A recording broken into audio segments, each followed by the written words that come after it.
दीपक भाऊ निकाळजे यांच्या नेतृत्वाखालील आरपीआयचा मेळावा शाहू स्मारक भवन इथं आयोजित करण्यात आला होता। सुरुवातीला मान्यवरांच्या हस्ते डॉक्टर बाबासाहेब आंबेडकर, महात्मा ज्योतिबा फुले आणि राजर्षी छत्रपती शाहू महाराज सावित्रीबाई फुले यांच्या प्रतिमेचं पूजन करून अभिवादन करण्यात आलं। यावेळी बोलताना आरपीआयचे प्रदेश उपाध्यक्ष दादासाहेब ओव्हाळ यांनी कोणत्याही जातीयवादी पक्षासोबत न जाता देशभरातील 63 जागा लढवण्याचा आपण निर्णय घेतल्याचं सांगितलं।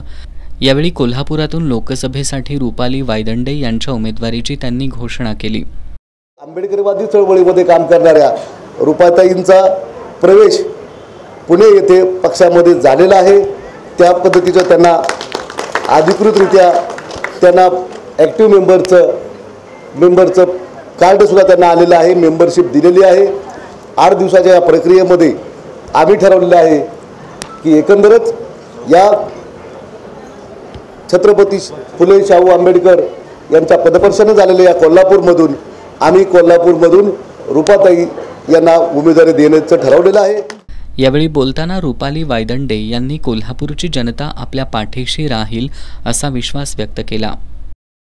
आम्ही इस्टेटीचे, प्रॉपर्टीचे आणि राजेशाहीचे वारसदार नाही, तर आम्ही विचारांचे वारसदार आहोत। आमच्या अनेक पिढ्यांनी, आमच्या समाजातल्या अनेक लोकांनी शुगर बीपीने त्रस्त झालेत महापुरुषांची विचारधारा या समाजामध्ये पेरताना।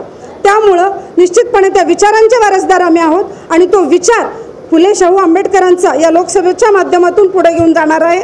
आव्हान समाजाची दिशाभूल करणाऱ्या माणसांचं निश्चितपणे नाही। मला एवढी खात्री आहे, आज मी प्रेसला तुमच्या सगळ्यांचा आभार मानून सांगेन की इथला सुज्ञ नागरिक, इथली सुज्ञ जनता तिसरा पर्याय शोधत आहे आणि आज रिपब्लिकन पार्टी ऑफ इंडिया याच्या माध्यमातून हा तिसरा पर्याय समाजासमोर आलेला आहे। मेळाव्यात आरपीआयच्या पदाधिकाऱ्यांना मान्यवरांच्या हस्ते नियुक्तीपत्र देण्यात आलीत।